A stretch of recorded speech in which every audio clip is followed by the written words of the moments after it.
Hi, Emily here from Homemade Emily Jane, and this is a very special video because this is my first video back after having a baby. So I wanted to take some time today to share with you a few tips, tricks, and tools as a new mom finding time to be creative in my sewing room.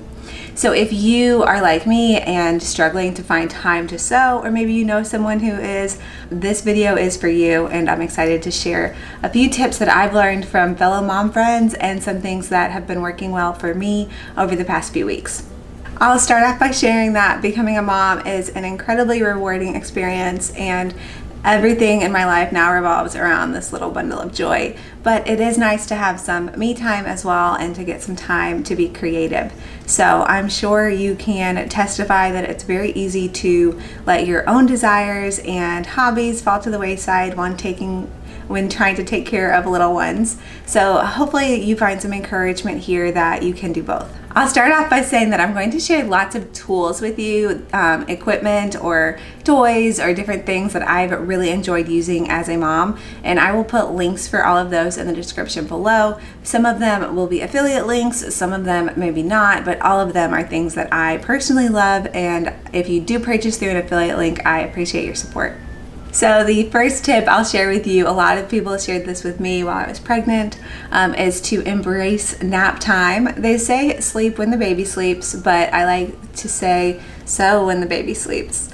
So if you are able to embrace nap time or maybe go to bed a little bit later, even squeezing in just a little bit of time can be really beneficial. I personally am not somebody that likes to go to bed late, so I try to squeeze in time during nap time. One tool that I find super helpful to use while embracing nap time is the Bebcare motion digital video monitor. So this is a video monitor that is low emissions and not Wi-Fi enabled. So those were things that I was looking for, picking out a monitor, because I didn't want the security risk that comes with Wi-Fi enabled, and I wanted it to be as low emission as possible. So it's a video camera with lots of cool features, the parent unit. I bring this into my sewing room with me, and I have the video on the baby when he's willing to sleep in his crib.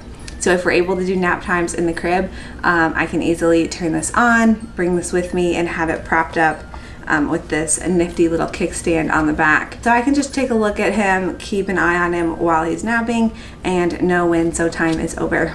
I really love this video monitor for a few different reasons. As I mentioned, it's low emissions, but I also really like that it will have a setting where it'll vibrate if there's noise in the room. So if he starts making noise, I'll get kind of notified of it, so I don't have to keep my eyes on the monitor at all times, which if you're doing stuff with your hands focused, it's nice to have that audio that you can listen for as well. The next tip I'll share with you is to create a dedicated sewing space.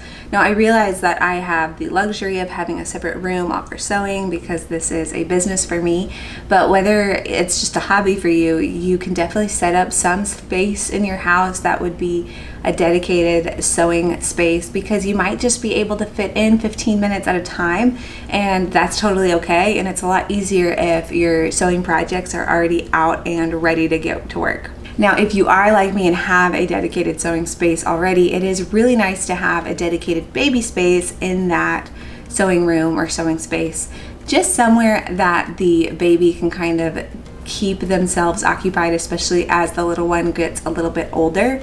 I don't have that yet in my own sewing space, but a lot of people recommended that to me. I do have this play mat that I really love that this little one also loves, and it keeps him a little occupied. So I definitely think that it might make its way over into my sewing room not too long from now. This is the Love Every playmat, and I also get their subscription boxes. I really like their toys because they are developmentally focused. So they send me the subscription box at his age for the specific toys that are in the box. Really helpful for me as a new mom to not really have to think too much about the development that should be happening for his milestones, and just let him play and not really focus too much mental energy on making sure that we're doing what's right and best. I'll drop a link for that in the description below for you. Another tip to share is that you can establish a routine that works for you.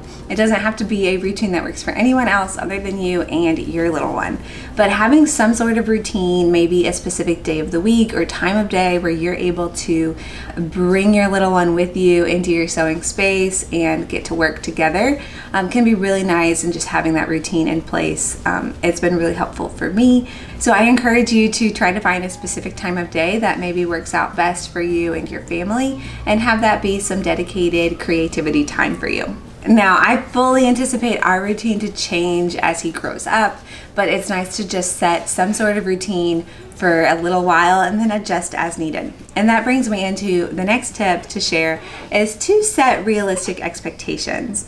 Of course, if you're used to sewing many hours in the day and you're no longer able to do that, or you used to have your evenings to sew, that might not be the case. And having some realistic expectations about what you can expect out of yourself and out of your creativity time is really helpful. So it might just be 15 minutes at a time, and you're going to have to learn how to use that 15 minutes really wisely and look for ways to be more efficient. Now, I shared with you how I use my video monitor to keep an eye on him while he's napping in his crib, but there are a few other tools that I really love to use, whether he's napping or awake, so that I can have some sewing time as well. So first off, I'll share a baby carrier. Like this one is super helpful. I actually have two carriers and I love both of them. This one is the Ergo Baby Omni Breeze. It's mesh, so it's got some airflow. I live in Florida, it's really hot, so having something that is a little bit more breathable is really helpful.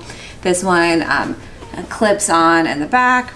It's a structured carrier, and then I also have a stretchy wrap carrier that I use sometimes as well. It's a little bit more comfortable, but it is more difficult to put on and take off. So I use both interchangeably. This one, if I'm going on a walk outside, I like this one because it's just a little bit more sturdy. The other one is more comfortable to sit in, so if I'm going to be sitting down, I don't really want all these buckles and everything on my back when I'm sitting. So that's when the stretchy one comes really handy. I'll put links to both of those below for you. And finally, I really love using this bouncer. A swing or a bouncer is a great idea, especially for the little one that's not quite mobile yet, but really likes movement. So I like to kind of use my foot on the bouncer and then switch back and forth between the sewing machine pedal and the bouncer to keep him moving and happy, and then he can watch me sew. Or sometimes he might fall asleep, but more often than not, he's just sitting there watching me, and it is the sweetest thing. So now that I've shared the tips that I've learned in my short stint as a mother, I would love to hear if you have any additional tips that you can share with me or anyone else watching this video. So drop a comment below. Tell me all of your tips for setting aside time for creativity as a mom. Thank you so much for watching this video. I hope you learned something new or maybe feel a little bit encouraged and inspired for your own creative journey. Don't forget to subscribe to my YouTube channel and maybe find me on other social media channels as well.